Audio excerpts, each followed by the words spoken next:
President Trump has just opened a can of worms, and unfortunately, I don't think that he or anyone else will be able to close it again.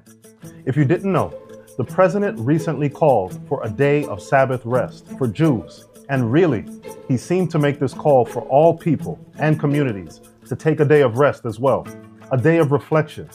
But this is different from the days of prayer that we see from time to time. And funny enough, this is being called for on the day that I take as the day of rest and the Sabbath, the seventh day of the week, also known as Friday sunset to Saturday sunset. This is significant, and I have some thoughts and feelings about this, and so should you. So let's look at why and how we got here.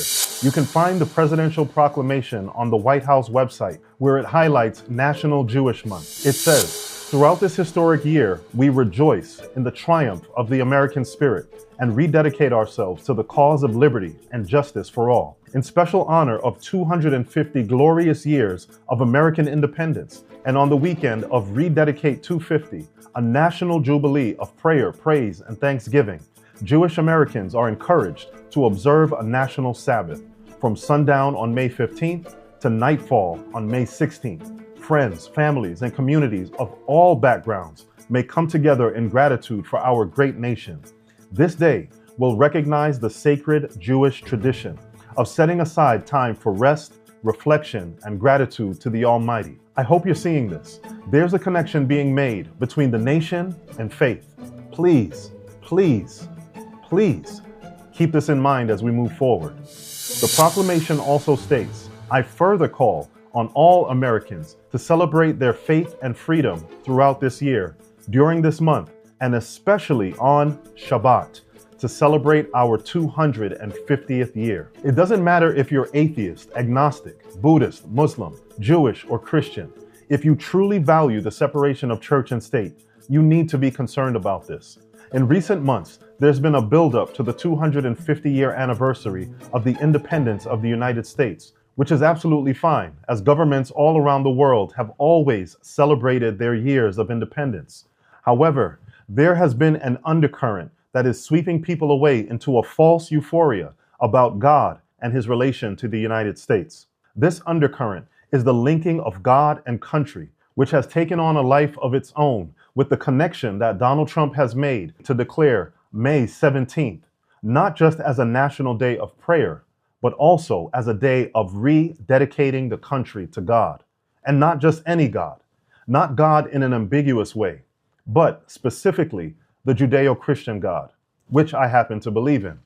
But here's the problem. I also happen to believe that the government should not be promoting one God or one religion over any others. It started at the National Prayer Breakfast. To support this exciting renewal this morning, I'm pleased to announce that on May 17th, 2026, that we're inviting Americans from all across the country to come together on our national mall to pray, to give thanks. We're going to rededicate America as one nation under God. But now it's just getting to a level that we've never reached before as a country. But that includes religion. And I've always said, you just can't have a great country if you don't have religion. The title of this article from USA Today sums up why this is a major problem.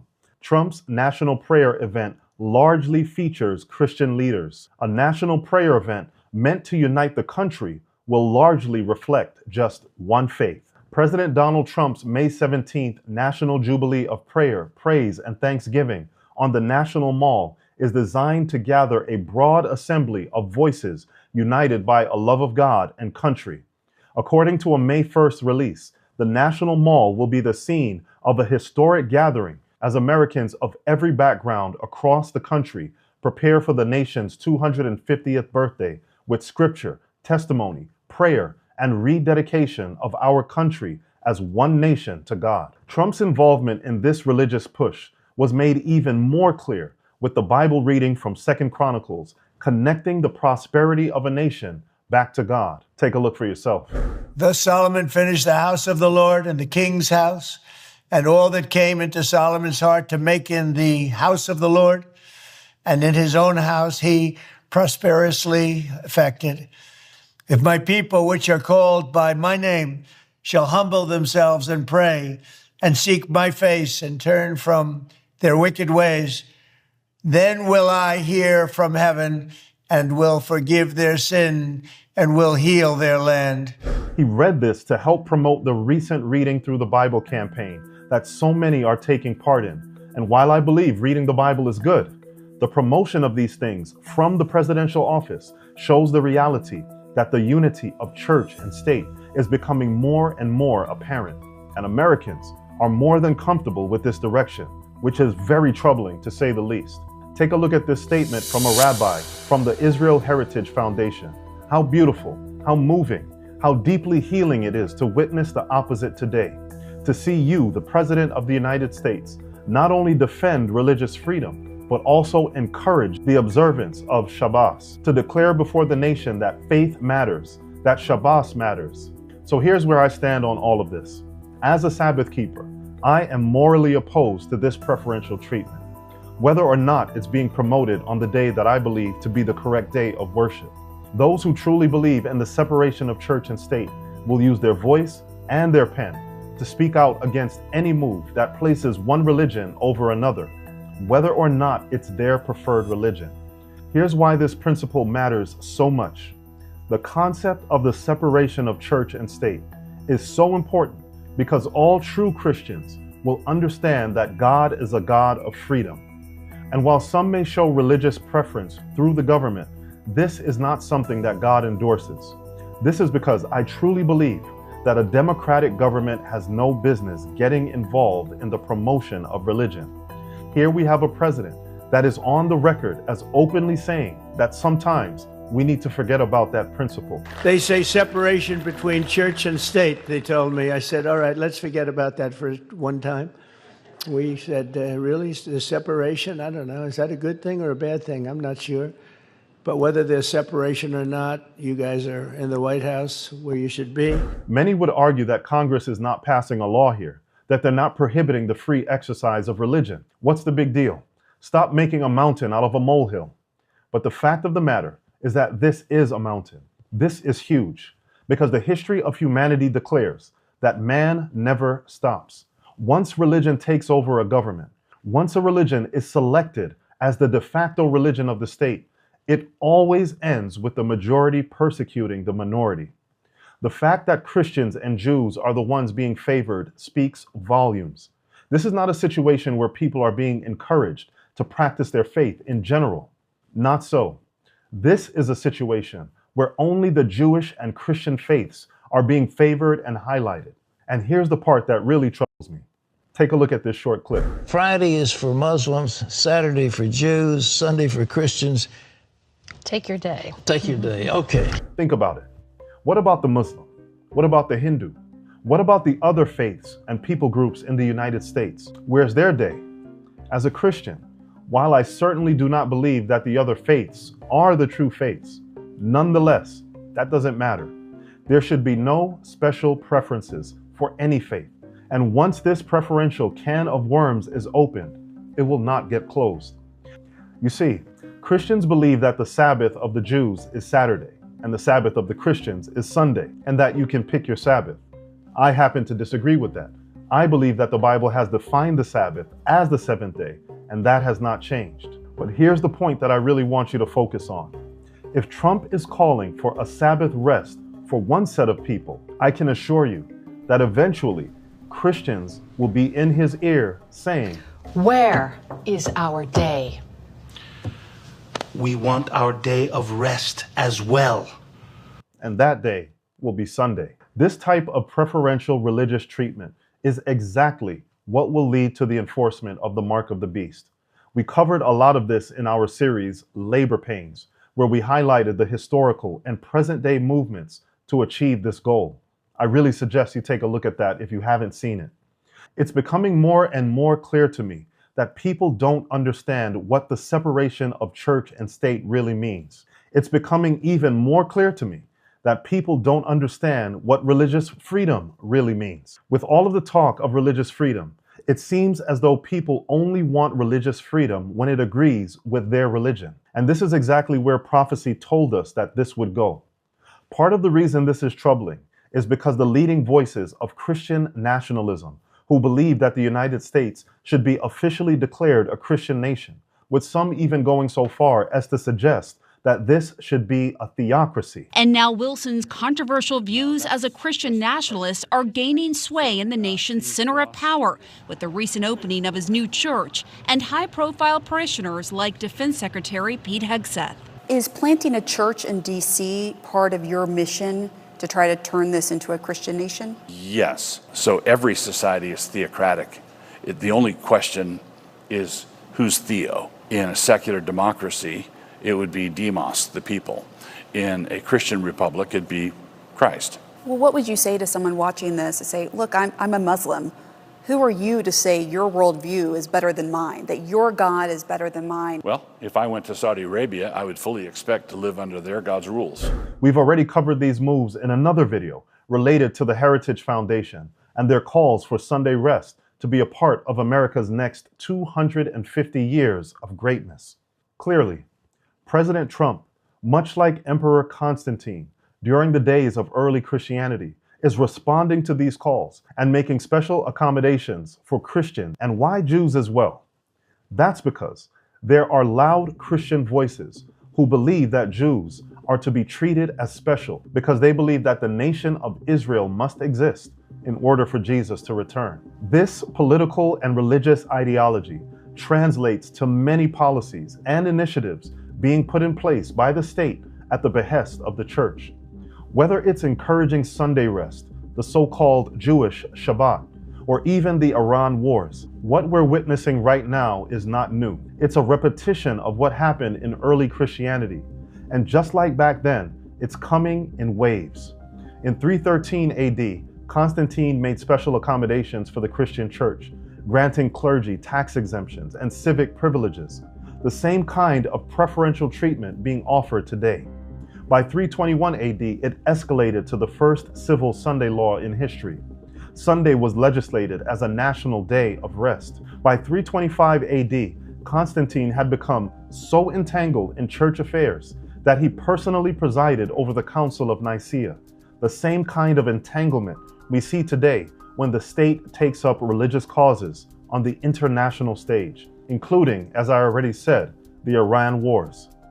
And finally, in 380 AD, the Edict of Thessalonica made Christianity the official state religion of Rome. And that is exactly the destination that voices like Doug Wilson are openly calling for. And the Apostle John saw this coming.